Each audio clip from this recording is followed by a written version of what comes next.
Hello friends, welcome to Gyanshree education tutorial. यहाँ पे मैं श्वेता आपका स्वागत करती हूँ। मैं आज आपके लिए 25 इंग्लिश के क्वेश्चंस लेकर आई हुई हूँ, जो कि हमारे अभी एचटेट यहाँ पे मैंने दे रखा है 21 नवंबर में होगा एंड 22 नवंबर को होगा। सेकंड हमारा यूपी टेट है जो दिसंबर 2020 के अंदर होगा, और यहाँ पर एसएससी और सीएचएसएल हमने लिख रखा है। ये 12 से 26 अक्टूबर तक इसके एग्जाम्स चलेंगे, राइट। तो उसके लिए हम अपनी तैयारी कर रहे हैं। वो तैयारी करने के लिए मैं क्वेश्चंस कुछ एक लेकर आई हुई हूँ, तो आप इसको देखेंगे और बहुत जल्दी ग्रैप्स करेंगे। तो मेरा फर्स्ट क्वेश्चन कहता है, complete the sentence with the appropriate word from the choices given below. यहाँ पर एक सेंटेंस दे रखा है, वो सेंटेंस है मेरे पास, which is the shortest dash to Delhi. Means क्या है कि दिल्ली की तरफ कौन सा शॉर्टेस्ट रूट जाता है। ठीक है, अब मैं इसके ऑप्शंस में चलूंगी। पहला मैंने बोला रूट, देखो यहाँ पर भी मैंने रूट बोला, आंसर में भी मैं रूट बोल रही हूँ। तो ये जो रूट है ना आपका, ये आपका मीनिंग आ रहा है जड़ के लिए, तो हमने इसमें नहीं जाना है, ये हमारा क्रॉस है। बोलने में रूट ही आता है। नेक्स्ट आता है राउट, ये हमारा क्रॉस हो जाएगा। थर्ड में चलेंगे हम राउट, इसका मतलब क्या है, राउट मीन्स आपका विच is the shortest route, means जो रास्ता है वो दिल्ली के लिए छोटा रास्ता, शॉर्टेस्ट हमने जाना है। नेक्स्ट आता है रूट्स, वो रूट्स भी हमारा उसके साथ ही मिल रहा है। अब जो प्रोनाउंसिएशन की हम बात करेंगे वो है हमारी रूट एंड रूट, इसको भी हम रूट बोल रहे हैं। सो हमारा आंसर जो बन रहा है which is the shortest route to Delhi, तो सी आंसर हमारा क्या रहेगा, route is the right answer. Next question में हम चलेंगे, that is what is the correct term for the statement given below. Means अब इसके अंदर हमने करेक्ट टर्म बनानी है। अब ये टर्म क्या है, a place that provides refuge. अब देखिए यहाँ पर इस टाइप का क्वेश्चन आया है कि आपका वन वर्ड सब्स्टिट्यूशन है, तो इसका मैंने आंसर यहाँ पर लिख रखा है, पहले हिंदी लिख रखी है, एक ऐसा स्थान जो शरण देता है। सिंपल सी बात है। अब इसके अंदर हम अपने ऑप्शंस में चलेंगे। फर्स्ट ऑप्शन मेरी कहती है सेनेटोरियम, मीन्स इसका मैंने हिंदी में लिख दिया है सेहतगाह। सेकंड मैंने लिखा है यहाँ पे शेल्टर, शेल्टर मीन्स शरण। और उसके बाद आता है आपके पास ऑप्शन के अंदर ऑर्फनेज, इसका आता है हिंदी अनाथालय, एंड लास्ट वन आता है आपका असाइलम। ठीक है, असाइलम का मतलब होता है आश्रय स्थान। तो यहाँ से हमारा क्वेश्चन जब हम देखेंगे, अपने सेंटेंस देखेंगे, a place that provides refuge, एक ऐसा स्थान जो शरण देता है। यहाँ पर देखते ही हमें समझ में आ रहा है आंसर इज असाइलम। ठीक है, आश्रम स्थान। अब इसके बाद हम नेक्स्ट क्वेश्चन में चलेंगे। नेक्स्ट क्वेश्चन हमारा कहता है, choose the word that is closest in meaning to connive. Means क्या है कि इसके बिल्कुल सिमिलर वर्ड देना है। तो ऐसे टाइप के क्वेश्चंस भी आते हैं हमारे। ये है हमारा कन्नाइव, इसका मीनिंग होता है बढ़ावा देना। ठीक है, अब इसके साथ हमें क्लोजेस्ट मीनिंग देना है फ्रेंड्स, तो हम इसके ऑप्शंस में चलते हैं। फर्स्ट आ रहा है इंस्टिगेट, इसका मतलब होता है उकसाना। देखिए, उकसाना या फिर बढ़ावा देना या प्रोवोक करना, इसका मीनिंग बिल्कुल हमें क्लोजेस्ट मिल ही रहा है। इसके बाद हम एक बार देख लेते हैं, जब हमने लिखा ही है तो इसके बाद आता है डिसरिगार्ड, मतलब मीन्स अनादर करना, उपेक्षा करना। इसके साथ क्लोजेस्ट नहीं आ रहा है ये। इसके बाद हम चलेंगे शील्ड, मीन्स रक्षक या फिर बचाना, तो इससे भी अपोजिट ही जा रहा है, इसके साथ नहीं मिल रहा है। नेक्स्ट हमने ले रखा है यहाँ पे थ्रेटन, थ्रेटन मतलब किसी को डराना या धमकाना। तो हमारा जो क्लोजेस्ट मीनिंग आ रहा है वो हमारा आ रहा है instigate. A option is the right answer. ठीक है, अब इसके बाद हम इसके नेक्स्ट क्वेश्चन में चलेंगे। Question number 4। क्वेश्चन नंबर 4 कहता है, choose the word that is closest in meaning to immunity. वही मैंने मिलता जुलता क्वेश्चन ले लिया है। ऐसे टाइप के 4 या 5 क्वेश्चंस बन जाते हैं। तो इसके अंदर मैंने ले रखा है इम्यूनिटी। एक इम्यूनिटी होता है हमारा हेल्थ के रिगार्डिंग, और एक यहाँ पे इम्यूनिटी हमने ले रखा है स्वाधीनता। ठीक है, स्वाधीनता, फ्रीडम, सोचते ही हमारे माइंड में आ जाएगा। फिर भी हमने इसके ऑप्शंस ले रखी हैं। अब हमारी इसके ऑप्शंस क्या कहती हैं, फर्स्ट आ रहा है, देखिए वही आ रहा है फ्रीडम। फ्रीडम मीन्स क्या हो गया हमारा, स्वाधीनता। आंसर तो हमें मिल ही चुका है। ठीक है, इसके बाद हम सेकंड में चल रहे हैं टॉलरेंस। टॉलरेंस मतलब कि कितनी किसी के अंदर टॉलरेंस पावर है, कोई कितना सहन कर सकता है। तो यहाँ पे सहनशीलता दे रखा है। इसका और इसका कोई मतलब नहीं है, स्वाधीनता और सहनशीलता का, तो ये हमारा क्रॉस हो जाएगा। नेक्स्ट में हम चलेंगे डिसइंक्लिनेशन, इसका मतलब है अरुचि। अरुचि और स्वाधीनता का कोई भी मीनिंग नहीं बनता, क्लोजेस्ट मीनिंग तो आ ही नहीं रहा है। लास्ट में हम चलते हैं अपाथी, इसका मतलब होता है उदासीनता। तो ये भी हमारी ऑप्शन रॉन्ग रहेगी। तो हमारा जो राइट आंसर बनेगा वो बनेगा फ्रेंड्स हमारा फ्रीडम।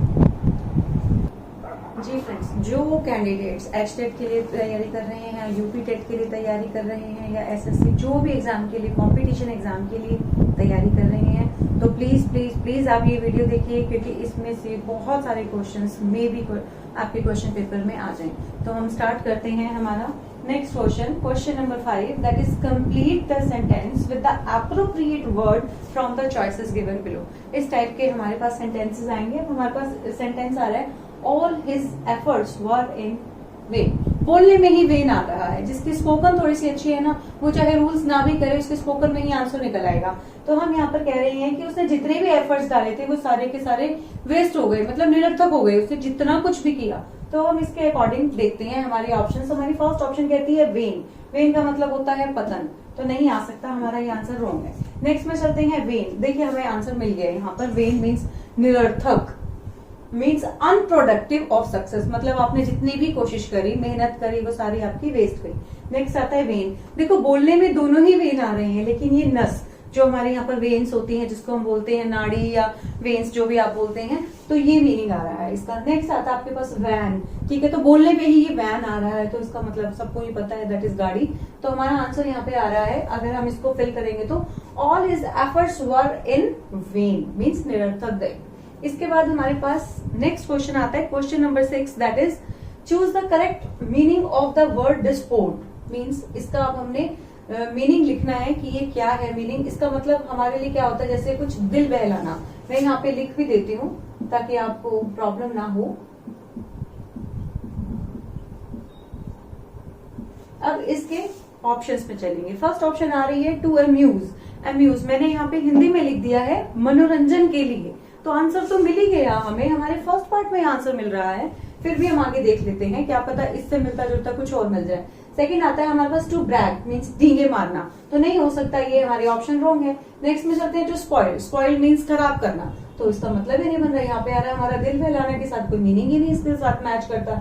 नेक्स्ट आता है टू वेस्ट, मीन्स बर्बाद करने के लिए, तो ये भी हमारा आंसर बन ही नहीं रहा। तो हमारा करेक्ट आंसर हमारे को फर्स्ट में ही मिल रहा है, दैट इज टू अम्यूज। देखिए ऐसे क्वेश्चंस में घबराना नहीं होता, आप लगातार ऐसे ऐसे हमारे वीडियोस देखते रहिए, हम ऐसे ऐसे क्वेश्चंस लेकर आएंगे जैसे कि आपको बहुत इजी हो जाएगा। 10-12 भी कर लेंगे, मे भी उसमें से एक आधा क्वेश्चन आ भी जाए, कोई बड़ी बात नहीं होती है।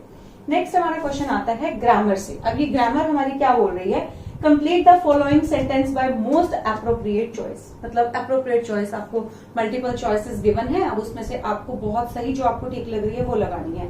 तो इसके अंदर हमारा सेंटेंस है, if the patient dash enough money she would go to consult a specialist. मतलब क्या है, अगर पेशेंट के पास इनफ मनी होता तो वो एक स्पेशलिस्ट डॉक्टर से कंसल्ट करता। इसकी हिंदी ही आ रही है, हिंदी समझ में आ गई है, जिसको हिंदी समझ में आ गई है वो आंसर इसके अंदर फिट कर सकता है। लेकिन अगर आप रूल्स पे चल रही हैं, क्योंकि हम तो कहते हैं इंग्लिश रूल्स पे चलती है, ग्रामर के प्रॉपर रूल्स हैं, आप प्रॉपर रूल्स के अकॉर्डिंग चलेंगे, तो अब मैंने यहाँ पर आपके लिए बहुत इजी लाइन लिख दी है।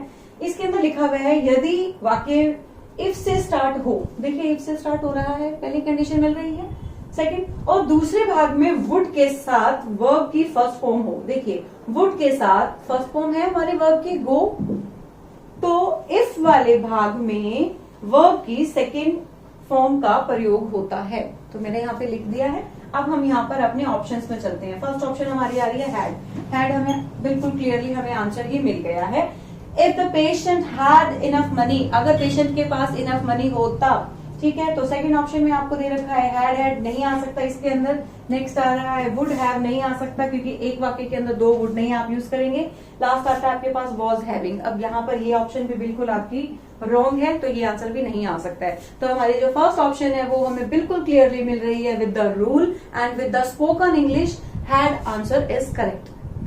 अब इसके बाद हम चलते हैं क्वेश्चन नंबर 8 में। क्वेश्चन नंबर 8 क्या कहता है, that which can't be changed is, मतलब ऐसा जो कि कुछ भी चेंज नहीं हो सकता, तो उसके लिए हमने क्या यूज करना है।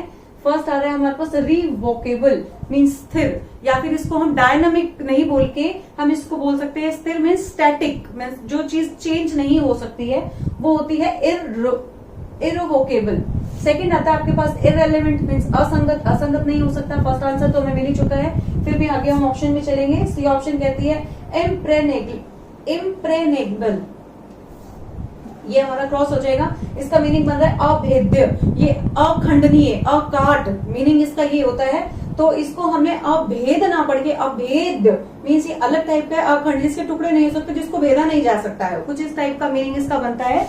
नेक्स्ट आता है हमारे पास इररिपेरेबल मीन्स अपूर्णीय, जो कि पूरा नहीं होता है। ठीक है, तो हमारा ऑप्शन हमारे को फर्स्ट वाला मिल रहा है। ठीक है, इसका मतलब होता है स्थिर। नेक्स्ट ऑप्शन में चलते हैं। नेक्स्ट हमारा जो क्वेश्चन कहता है bad blood means, bad blood ये ईडीएम है। सबसे पहले हम ये देखेंगे, अगर आपको ईडीएम ये नहीं लग रहा है तो आपका आंसर गलत ही मिलने वाला है। बैड ब्लड का मतलब क्या होता है? आपसी दुश्मनी। ठीक है, इसको आप बहुत अच्छे ध्यान से देखेंगे, ये ईडीएम है। इसके मैं आंसर दे रही हूँ अ डिजीज। देखिए, जिसको इंग्लिश की नॉलेज नहीं है ना, और जिसको ये नहीं पता कि ये ईडीएम नहीं है, वो चुप करके यहाँ पे डिजीज पे लगा देगा। लेकिन फ्रेंड्स, ये आपका बिल्कुल क्लियरली क्रॉस हो जाएगा। अब आप बाद में नहीं कहेंगे कि ये तो बैड ब्लड है, हमारी बॉडी के अंदर कोई बीमारी होगी, गंदा खून है, ऐसा ऐसा कुछ भी नहीं है। सेकंड ऑप्शन में चलेंगे अनफ्रेंडलीनेस, तो इसका मतलब होता है गैर मित्रता, और यहाँ पर मैंने लिख भी दिया है दैट इज आपसी दुश्मनी। तो ये दोनों बिल्कुल रेलिवेंट है। इसका मीनिंग मुझे बिल्कुल क्लियरली मिल रहा है कि मीन्स कटुता, जिसके साथ ना बनती हो, थोड़ी बहुत प्रॉब्लम चल रही हो। सेकंड आता है अनवेलकम रिलेटिव्स, मतलब अस्वागत योग्य सगे संबंधी। इसका आंसर ये नहीं मिलेगा, बैड ब्लड का, रॉन्ग है ये। डी आता है इम्प्योर ब्लड। फिर वही बात आ रही है कि इसको ईडीएम ही समझे फ्रेंड्स, ईडीएम है ये, अशुद्ध रक्त नहीं है। एग्जैक्ट आप वो रक्त नहीं समझेंगे इस ब्लड को, इसके अंदर जस्ट एक मीनिंग, जस्ट एक फीलिंग समझाई गई है। Clear friends? यस फ्रेंड्स, इसके बाद हम नेक्स्ट क्वेश्चन में चलेंगे। नेक्स्ट क्वेश्चन है हमारा question number 10, that is give the correct term for the statement given below. अब हमने यहाँ पे स्टेटमेंट दे रखी है, the part of a government which is concern with making of rules. ठीक है, तो रूल से संबंधित आ रहा है, मैंने इसकी हिंदी लिख दी है। देखिए, सरकार का वह अंग जो कानून बनाने से संबंधित है, ऑफ कोर्स लेजिस्लेचर, वो तो आपको वैसे ही माइंड में ही रखना होता है। तो हमारे पास ऑप्शन दे रखी है, ए ऑप्शन में दे रखा है कोर्ट, बी में दे रखा है बार, सी में दे रखा है लेजिस्लेचर। ठीक है, हमें आंसर मिल गया है, हम इसको करेक्ट कर देंगे। लास्ट में हमें दे रखा है ट्रिब्यूनल, तो ये हमारी ऑप्शन नहीं आएगी, ये क्रॉस है हमारी ऑप्शन। इसके बाद में नेक्स्ट में चलूंगी। नेक्स्ट क्या है मेरे पास, question number 11, the practice of marrying more than one wife at a time called, मतलब क्या इसको बोला जाता है? इसमें लिखा हुआ है, मैंने इसकी हिंदी, एक समय में एक से ज्यादा पत्नी रखने की प्रथा को क्या कहा जाता है? तो मैंने हिंदी लिख दी है, बहुत इजी हो जाएगा। अब मैंने इसके ऑप्शंस के अंदर भी हिंदी लिख दी है, क्योंकि ये थोड़ा सा कंफ्यूजिंग क्वेश्चन है। ऐसे टाइप के क्वेश्चंस आ सकते हैं, आप ये 2 या 3 बार इसको जब देखेंगे तो आपके माइंड में हमेशा के लिए स्ट्राइक करेगा आंसर। पहला मैंने लिख रखा है मोनोगैमी मीन्स एक पत्नी विवाह। सेकेंड ऑप्शन में चलेंगे पोलीगैमी। पोली का मतलब ही अपने आप में होता है बहु, मतलब ज्यादा, तो यहाँ पे लिख रखा है बहु विवाह प्रथा। आंसर मेरा करेक्ट यही है, दैट इज पोलीगैमी। राइट। इसके बाद आता है आपके पास बाईगैमी, इसका मतलब होता है एक पत्नी के जीते जी दूसरा विवाह। ठीक है, तो ये हमारा आंसर गलत है।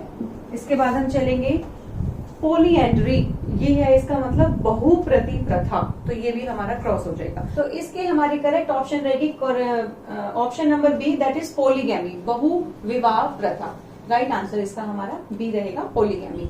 इसके बाद हम नेक्स्ट में चलेंगे, that is fill in the blank with an appropriate preposition. अब इसके अंदर आपको क्या लगानी है? प्रीपोजिशन लगानी है। मीन्स आपको एक दे रखा है sentence, he knows how to play dash words, वह जानता है कि शब्दों के साथ कैसे खेला जाए। ठीक है, तो अब यहाँ पर हमारे पास ऑप्शन आ रही है इनटू, विद, अप या ओवर। देखिए, जब इस टाइप के हमारे पास क्वेश्चंस आ जाते हैं तो हम देख रहे हैं इसके अंदर he knows how to play with words, बोलने में ही हमारा स्पोकन में ही विद आ रहा है, तो हमारा आंसर क्या रहेगा? विद। फिर उसके बाद नेक्स्ट क्वेश्चन में चलेंगे, question number 13, India today needs dash Gandhi. इसके अंदर हमें आर्टिकल फिट करना है। आर्टिकल के अंदर 3 ही ऑप्शन होती हैं, ए, एन और द। ठीक है, लगते हैं बहुत सिंपल, लेकिन जब हम इनके रूल्स में जाते हैं तो बहुत सारे रूल्स हैं। तो फिलहाल हम रूल्स में ना जाकर हम तो जस्ट एक प्रैक्टिस सेट ही कर रहे हैं। इसके अंदर मैं इसकी हिंदी में लिख दी है मैंने, भारत को आज बोलने, देखिए हम जब बोलेंगे ना, हिंदी में ही हमारा आ रहा है, भारत को आज एक गांधी की आवश्यकता है। एक बोलने में आ रहे हैं और एक मीन सिंगुलर है, सिंगुलर है तो अ लगेगा। रूल आ गया हमारे पास। ए के अंदर दे रखे, ए ऑप्शन के अंदर दे रखे है द नहीं आएगा मेरे पास। बी ऑप्शन के अंदर ए दे रखा है, करेक्ट ऑप्शन मुझे मिल गई है। सी ऑप्शन में एन दे रखा है। एन आपको पता ही है कि हमारे जब वॉवल्स होते हैं तब यूज होता है, या कोई और स्पेशल केस, वो जब हम नेक्स्ट करेंगे आर्टिकल्स तो उसके अंदर आपको रूल्स बता दिए जाएंगे। लास्ट आता है नॉन ऑफ दीज। तो हमारा आंसर बिल्कुल बिल्कुल क्रिस्टल क्लियर आ रहा है आपके पास, that is option number B, a India today needs a Gandhi. Right. इसके बाद हम नेक्स्ट क्वेश्चन में चलेंगे। क्वेश्चन नंबर 14 कहता है, he saw a dash of fish. अब इसके अंदर आपने क्या लगाना है? अप्रोप्रिएट नाउन लगाना है, नाउन फिट करना है। उसने मछलियों का समूह देखा। अब जब बात समूह की बात आ रही है तो मछलियों के समूह की बात आ रही है, हमने फोकस इसके ऊपर करना है, हमने किसी और चीज के समूह की बात नहीं करनी है।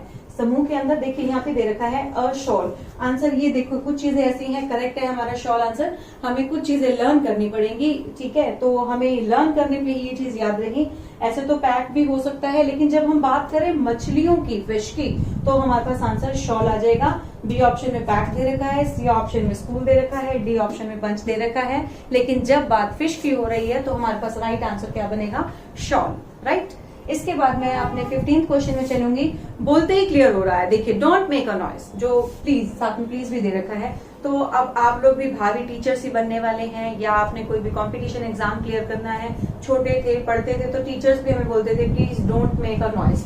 तो यहाँ पर देखिए बोलते ही आ रहा है अ, ठीक है, तो मैंने यहाँ पर बिना सोचे समझे यहाँ पे क्लिक कर दिया है हमारे अ के ऊपर। सेकंड ऑप्शन में एम दे रखा है, रॉन्ग हो जाएगा। सी ऑप्शन में द दे रखा है, रॉन्ग हो जाएगा। डी ऑप्शन तो नन है ही। Clear friends?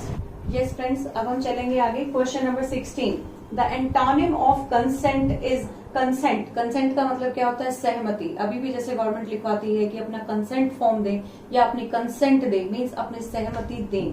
तो इसके अंदर हमारे पास ऑप्शंस आ रही हैं। ए ऑप्शन में आ रहा है डिसेंट, डिसेंट का मीनिंग होता है अवतरण। बी आ रहा है डिसेंट, मीन्स असहमति। बोलने में ऑलमोस्ट सेम लग रहे हैं, आंसर हमारा ये मिलेगा असहमति, इसलिए मैंने यहाँ पे इसकी हिंदी भी कर दी है।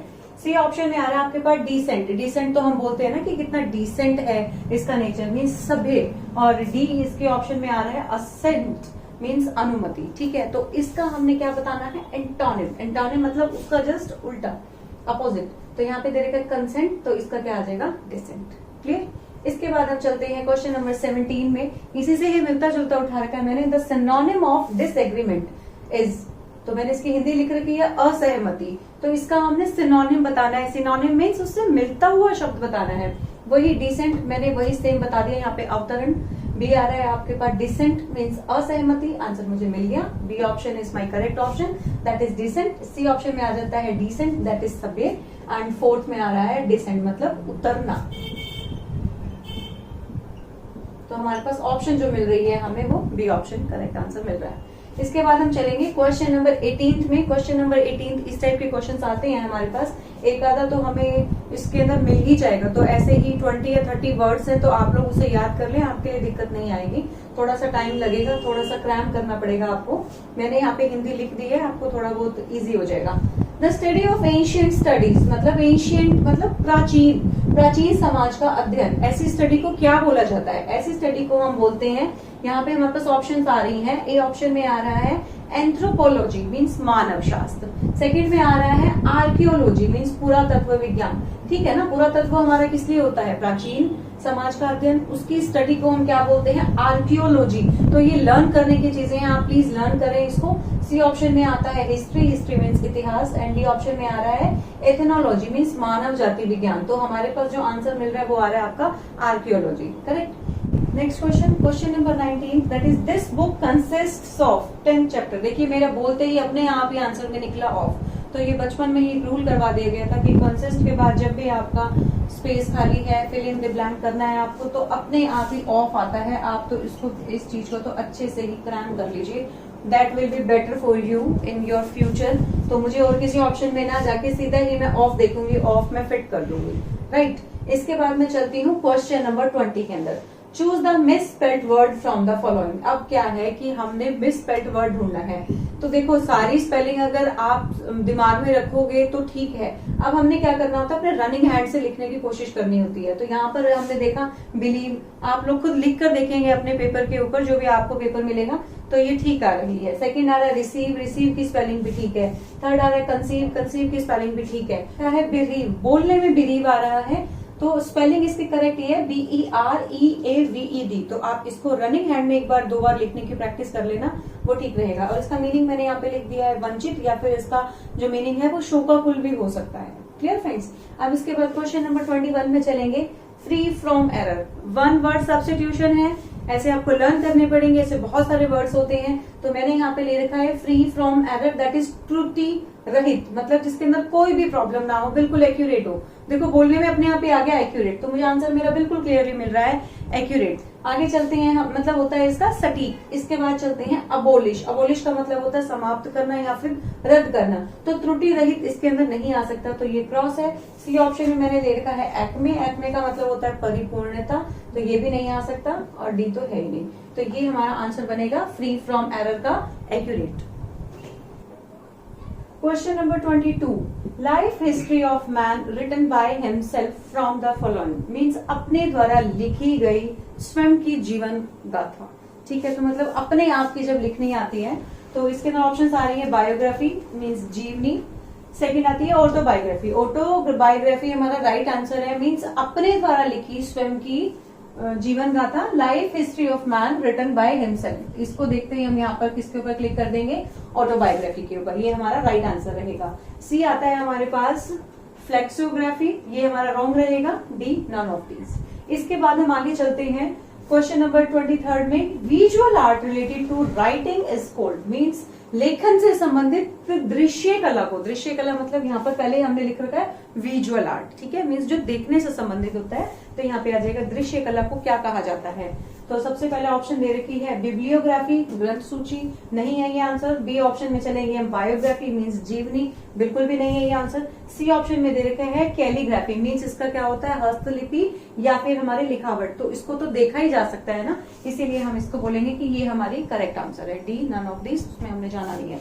नेक्स्ट आता है हमारे पास question number 24, a list of writing with and the place of publication is called, means इसका मतलब क्या है, मैंने यहाँ लिख रखा है लेखन की सूची तथा प्रकाशन के स्थल को कहा जाता है। बहुत सिंपल सा आंसर है इसका, हम चलेंगे, सबसे पहले आ रहा है हमारे पास बिब्लियोग्राफी, हमारा स्टार्टिंग में ही आंसर मिल गया हमें ग्रंथ सूची। देखिए इस टाइप के क्वेश्चंस आते हैं, कंफ्यूज करने के लिए 2 या 4 इकट्ठे क्वेश्चन डाल देते हैं, तो आपको इन सब की एक बार हिंदी पता होनी चाहिए, तब आप बहुत इजीली इसको ट्रैक कर पाएंगे। सेकंड आ रहा है कैलीग्राफी, मीन्स कैलीग्राफी के अंदर तो हमने पहले ही बताया था लेखन से संबंधित दृश्य कला को कहा जाता है, ठीक है। तो अब हमने यहाँ पर पब्लिकेशन से रिलेटेड बोलना है, तो उसका आंसर हमारे पास आ जाएगा ग्रंथ सूची। सी ऑप्शन में दे रखा है सेस्मियोलॉजी मीन्स भूकंप विज्ञान, तो ये कुछ एक वर्ड्स हैं जो आपको थोड़े बहुत अपने माइंड में रखने पड़ेंगे। तो हमारे पास जो आंसर मिल रहा है, सीधा आंसर मिल रहा है बिब्लियोग्राफी, ग्रंथ सूची, राइट। इसके बाद लास्ट क्वेश्चन ले रही हूँ, 25th क्वेश्चन है, what is the opposite word of rigid. Rigid कई बार हम बोल भी देते हैं, क्यों इतना रिजिड बन रहे हो, मीन्स क्यों इतना कठोर बन रहे हो, ठीक है, तो इसका अपोजिट अपने आप में ही होता है कोमल। तो अभी हम इसके अंदर ऑप्शन देख लेते हैं, थोड़ी बहुत हिंदी आप लोग भी कर लेना। फर्स्ट में आ रहा है डल, डल का मतलब होता है नीरस, तो ये नहीं हो सकता है। बी ऑप्शन में आ रहा है आपके पास रेगोरियस, मीन्स इसका मतलब होता है कठिन, कठिन तो नहीं होगा इसके अंदर आंसर। सी होता है एडमेंट, हठी, ये भी आंसर नहीं मिल रहा है हमें। डी ऑप्शन में चलेंगे प्लांट, मीन्स इसका मतलब है कोमल, तो हमारे पास D option is the right answer. ये हमारे पास 25 क्वेश्चन हमने लिए थे, तो कोशिश करती हूँ, होप करती हूँ कि इसमें से कुछ ना कुछ 1-2 क्वेश्चन या 4-5 क्वेश्चन अगर आपके बन जाए तो हमारा वीडियो बनाना सफल हो गया है। और अगर आपको मेरी वीडियो अच्छी लगी है तो प्लीज आप इसे लाइक करें, शेयर करें और सब्सक्राइब करें, और अपने कमेंट्स के अंदर जरूर बताएं कि हमें किसी और लेक्चर के ऊपर बनाना हो, तो प्लीज आप इसको शेयर करें, सब्सक्राइब करें, लाइक करें। Thank you friends.